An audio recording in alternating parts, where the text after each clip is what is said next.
Good morning. It is Fantastic Friday, April the 8th, and so glad that you joined us today. This is Elizabeth, Sharon, Ann Bible Study. My name's Debbie. We do this every morning at 8:30 Central Standard Time. And so I welcome you, and if you just happen to pop on here for the first time, put your name in the chat box so we can say hi to you. Like this page, and also go to YouTube and like that and subscribe too. And so I'd like to start out with a devotion while I give other people an opportunity to get on here. I see Rhonda on, and so glad that you're with me, Rhonda. So in light of everything that's going on in our crazy world right now, you know, it's been crazy forever. I think probably if we was able to talk to our grandmother from days of old, and mine's been gone for a long time, she'd say the world was crazy. Well, so today's devotion, I'm just part of it, I'm going to read. It just tells us what to do, which what we're doing in studying the Bible tells us what to do. Good morning, Angel. Man, I'm glad to see you.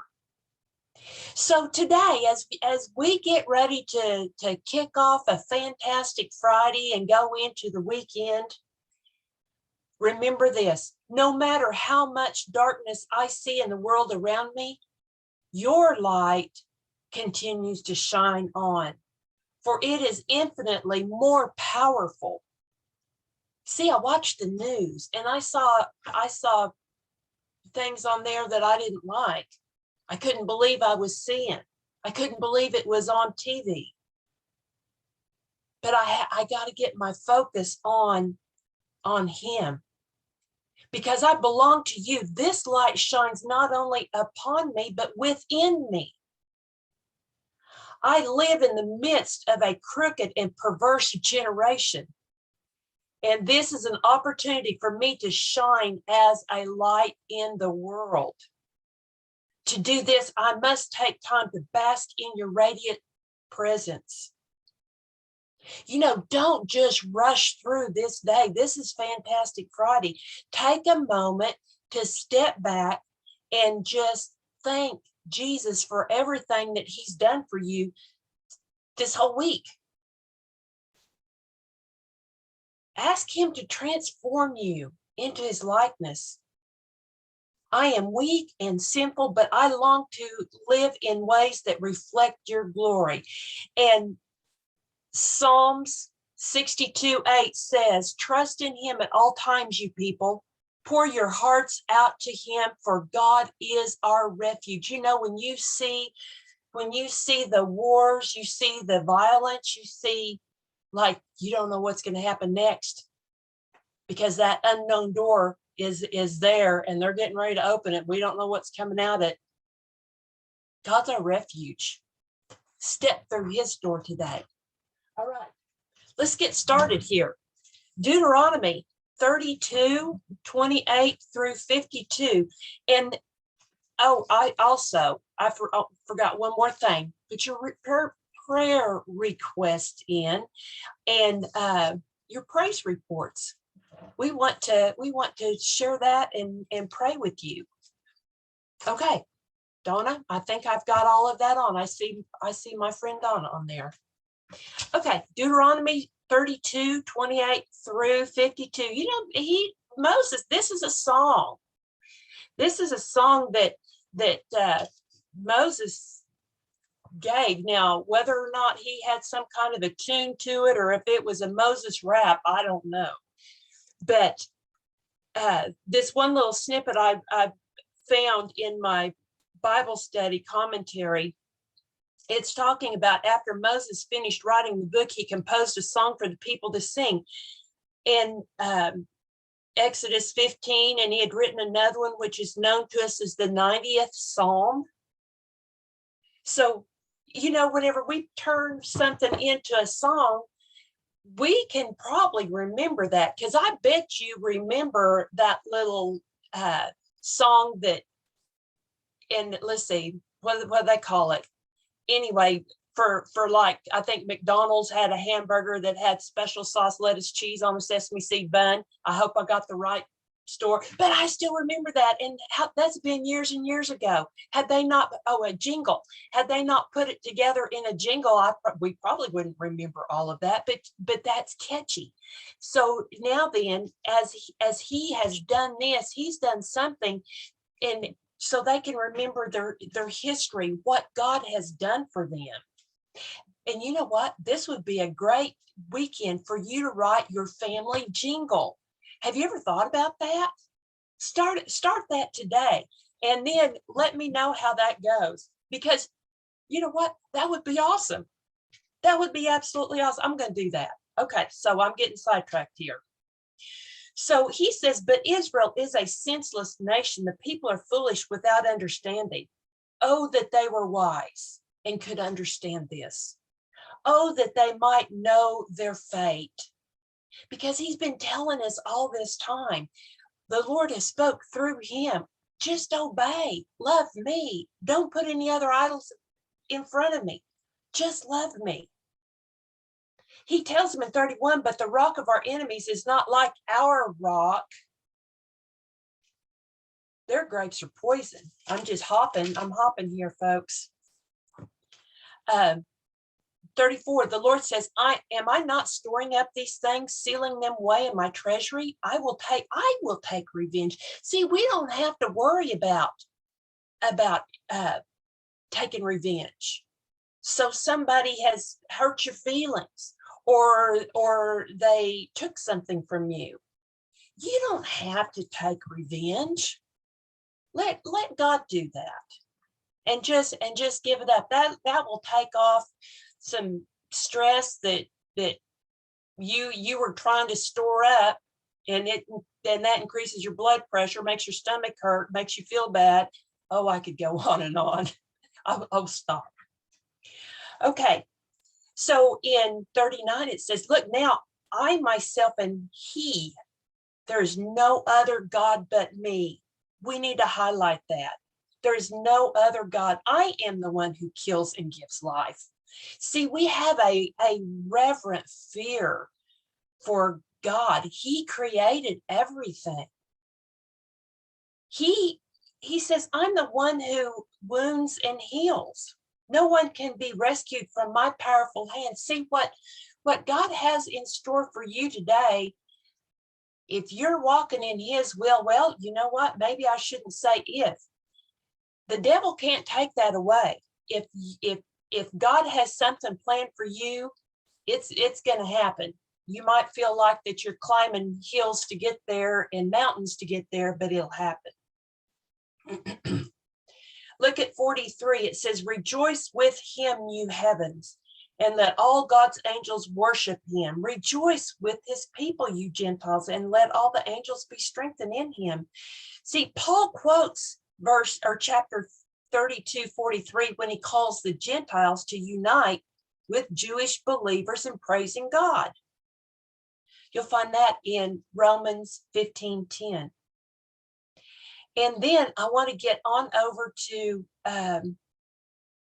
verse 46. Now, Moses has finished his song, and now he adds, take to heart all the words of warning I have given you today. Pass them on as a command to your children, so they will obey every word in these instructions. These instructions, underline this in your Bible. These instructions are not empty words. They are your life. This whole Bible is your life. By obeying them, you will enjoy a long life in the land you will occupy when you cross the Jordan River. So, you know, how many times have we told our kids stories over and over, possibly that they got tired of hearing them? But I can remember sitting by my grandma and asking her questions about days of old. And you know what? If I could just sit by grandma one more time and ask her questions now on how she was able to raise all of those kids on a dirt poor farm and make ends meet. You know, we think about gas prices being high, but you know what? I don't even know that my grandma and grandpa had a vehicle for a long time. I think that they walked everywhere they went, which, you know, it sounds like the days of Jesus, but you know what? I think they did. So back to verse 47, these instructions are not empty words, they're your life. Now, see, Satan wants you to think that this is empty words. Remember how he knows the Bible. He knows what God has said. He knows what Jesus has spoken. When he was tempting Jesus, he had a little bit of truth with a whole lot of lies when he was doing his tempting. So he'll do that to you too. This is why you got to stay in the Word. And then goes on to talk about the same day. The Lord said to Moses, "Go to Moab, to the mountains east of the river, climb up to Mount Nebo, which is across from Jericho. Look out across the land of Canaan, the land I'm giving to the people." He says, "You'll die there on the mountain. You'll join your ancestors." So see, Moses, excuse me, at 120 years old, will climb Mount Nebo and die there. Now he's going to be at the summit where his grave will overlook the promised land, but he will never step foot in that. I think that's just amazing. I want to meet Moses. Moses is one he's on my list of people to meet whenever I go to heaven. Okay, so let's jump into Luke 12:35 through 59. And we have warnings. We've got warnings here. And you know what? Moses had been giving the people warnings too, telling them how to live, that, you know, they need to be obedient. They need to not have any idols in front of them. So let's see what Luke has to say in this. Oh, and I wanted to read this out of my other Bible today because I like the way it is worded, and I can't believe that I did not have that marked, but I did. Here it is. Okay, so chapter 12, verse 35. It says, and all of these, Jesus is speaking pretty much through this whole part that we're reading today. "Let your waist be girded and your lamps burning, and you yourselves be like men who wait for their master when he'll return from the wedding. That's when he comes and knocks, they may open to him immediately." And I like that because it's talking about getting ready, your waist be girded. So if you just can imagine, they had the long robes, and how in the world, when you've got all that fluff around your ankles, could you possibly run if somebody yelled fire, or somebody yelled the storm's coming, or here comes some, invaders? Well, they would take that portion of the part of the robe and tuck it up wrap around their waist and stick it in there. So now then they've got this funny looking romper that they're running in, but they're ready. They're ready to go. They're not stumbling in all of the fluff of the cloth that they've got around their ankles. And then the lamp. We're reminded of the lamp unto my feet and a light to my path in Psalms 119:05. And so, isn't it just so cool how everything is tied together? You can just hop through the Bible and you can make all of the connections there. It says, "Then you will be ready to open the door and let him in the moment he arrives and knocks." It talks about he may come in the middle of the night or just before dawn, but whenever he comes, he will reward the servants that are ready. Understand this. And and for us, if you knew somebody was going to come rob you at 2:05 in the morning while you are all asleep, I bet you wouldn't be asleep. I bet you would be up and you would make sure your doors were locked.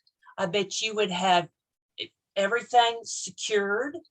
But see, we don't know when somebody's going to come in and rob our home, at home invasion. We don't know when Jesus is going to come back. We know he's coming back because his word says that. This thief that comes in is unannounced. Jesus is coming back unannounced. And we can say the same thing for our lives, because you know what? We don't know how many days we have on this earth. Only God knows that. He's counted. He's got a specific time for you to be on this world. And it's not more, it's not less than what he has designed. So we have to be ready. So then it says in 40, you also must be ready all the time. For the Son of Man will come when least expected. Peter said, Lord, is that an illustration just for us? Oh, man. And the Lord replied, a faithful, sensible servant is one who the master can give responsibility of managing the households. And when the master returns and he finds that he has done a good job. So ready or not, this is 100%. We are all going to die. There's not ever been anybody, except maybe Enoch, and is it Elijah, that didn't die. They just went on up to heaven. But he's going to come, and when he does, he's going to punish the ones that wasn't ready. And the rest, if you're still on earth on that day, then you're going to go up with him. And then 47, a servant who knows what the master wants but isn't prepared and doesn't carry out those instructions will be severely punished. So see, whenever he's got something for you to do, you have been equipped, you have a platform. You need to be aware of this. Someone who does not know and does something wrong will be punished only lightly. Well, so why is that? If they didn't know, why should they be punished? But you know what? Everybody knows.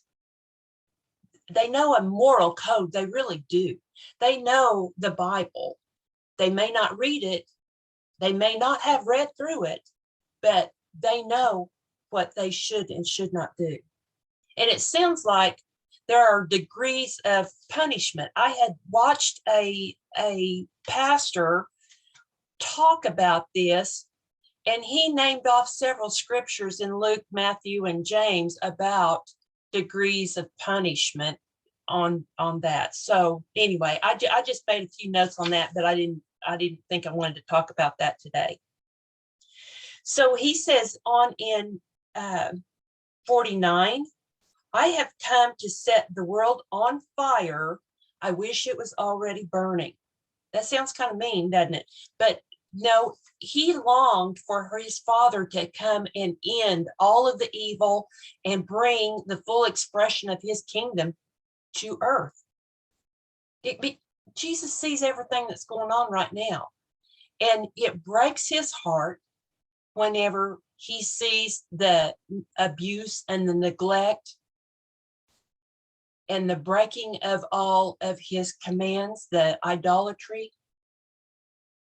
He says in 50, I have a terrible baptism of suffering ahead of me, and I'm under a heavy burden until it's accomplished.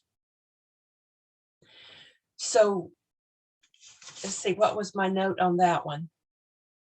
I had something good and I don't know where I wrote it. So then he says, do you think I have come to bring peace on earth? No, he says. That's interesting, isn't it? I have come to divide people among each other. And it goes on to talk about the division. From now on, families will be split apart, 3 in favor of me and 2 against, or 2 in favor and 3 against. Now, we can already see situations like that. And even just to flip it from the religious side, you've seen how a family can be split apart by political issues. I'm sure that your whole family is not in the same, registered the same. We can have differences in opinions on medical treatments. We can have differences of opinions in how our grandkids are taught at school. So there are going to be differences of opinions. And it says that father will be divided against son, son against father, mother against daughter, daughter against mother, mother-in-law and daughter-in-law, one against, or, back and forth. But Jesus demands priority in love. And first, he is first in our life. The Prince of Peace in Isaiah 9:6, it says, but peace he brings to the world is internal, not external. And it's reserved for those who love him. Neither love nor want truth. This will flow through families, friends, and churches. See, you can have churches that have different opinions, right? This was one reason why the Romans hated the Christians. It split the families apart.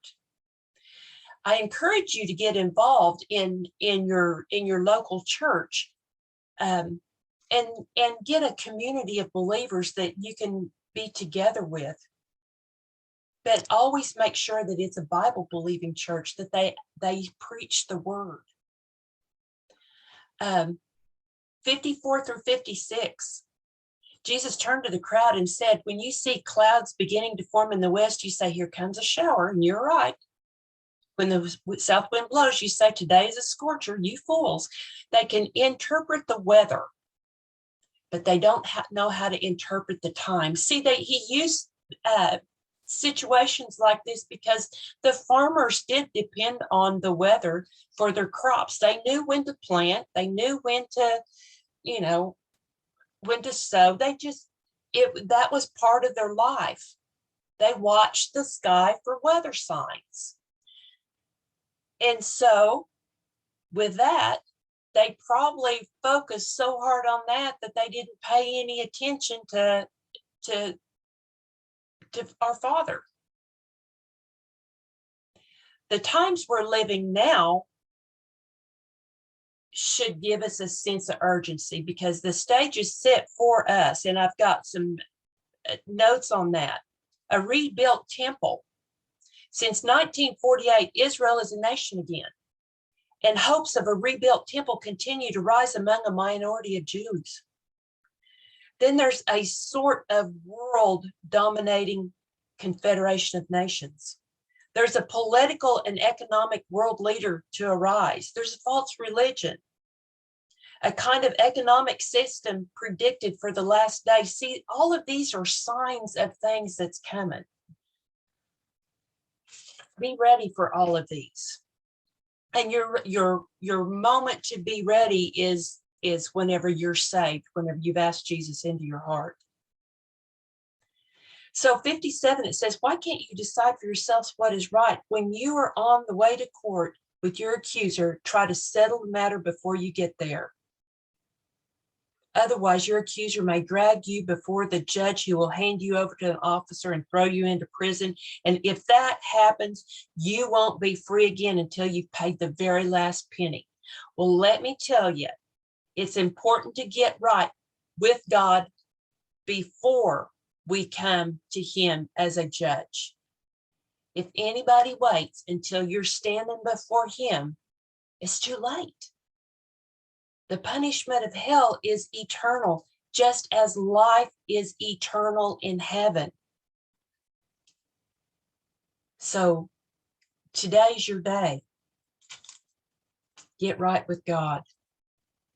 Psalm 78, 56 through 64.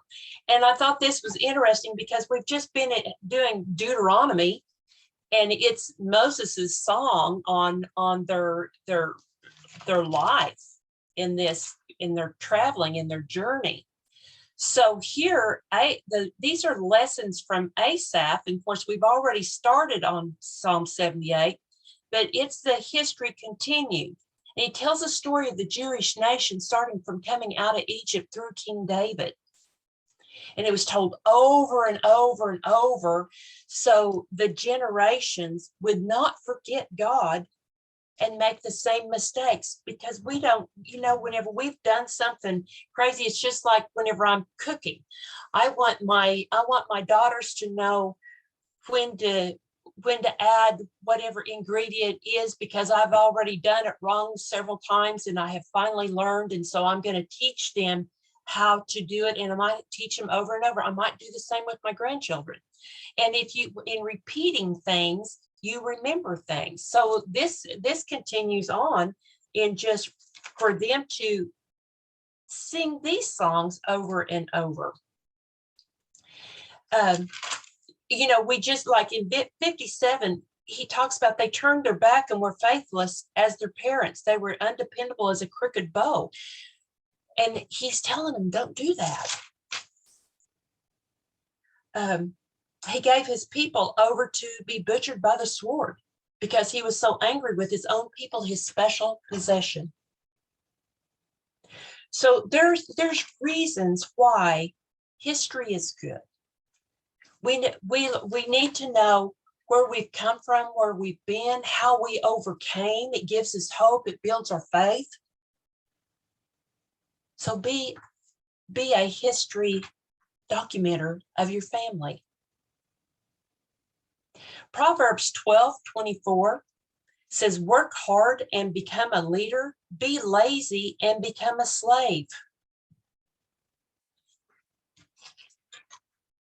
As you have become a leader, remember what we read in Luke. When someone has been given much, much will be required in return. And when someone has been entrusted with much, even much more will be required. So become a godly leader in these days. We certainly need them. We need to stand up for those that can't speak for themselves. We need to stand up for those that are in confusion. We need to stand up for those that have never known love like God intended. So, friends, this has been a great start for my day to get to spend it with you. And so I pray that you have a great day. Come back tomorrow. I'll be with you in the morning. So come back at 8:30 in the morning and let's read some more. All right. I love you, and you have a great and awesome day. I'll see you tomorrow morning. Bye-bye.